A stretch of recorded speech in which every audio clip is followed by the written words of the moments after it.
Hey everyone, welcome back to Corporate Decoder, the place where we make sense of the confusing world of corporate filings. And today we are diving into Fortress Net Lease REIT's latest report, a document that frankly feels like a treasure hunt for what really matters. Get ready because we might just find some shiny nuggets of information hidden in plain sight.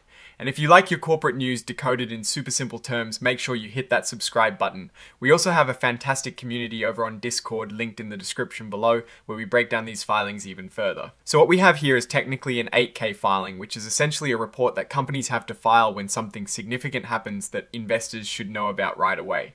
Think of it as a quick alert, not a deep dive like a 10Q or 10K. And for Fortress Net Lease REIT, the big news relates to their net asset value, or NAV for short. This is basically what the company believes its total assets are worth after accounting for its liabilities, and it's a key metric for real estate investment trusts like this one. The report tells us that as of the 15th of October, Fortress Net Lease REIT announced its net asset value, per share for each class of its common stock as of the 30th of September.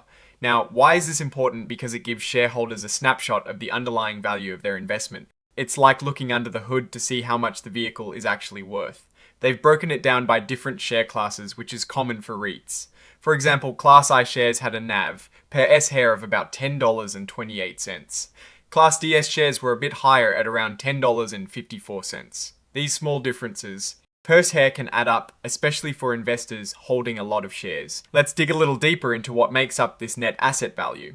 The company reports its total NAV as of the 30th of September, and this is where the real story starts to unfold. We see that their investments in real estate are a massive chunk, totaling over $2.380 billion. That's the core business right there. Then there are intangible assets, which can include things like brand value or contracts, valued at over $326 million. They also have cash and cash equivalents, which is good to see, about $10 million plus restricted cash of around $53 million. Now, on the flip side, we see their liabilities. They have a revolving credit facility of over $815 million and a term loan of about $570 million.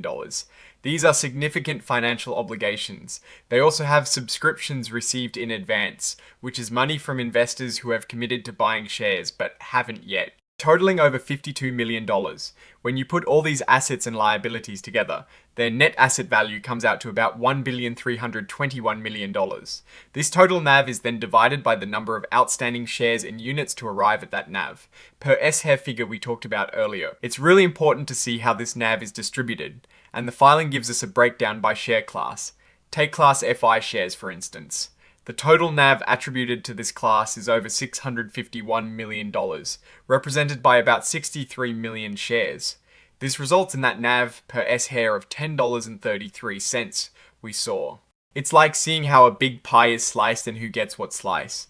Understanding these different classes helps investors see where their specific investment sits within the company's overall value. But to truly understand trends, we need to look back.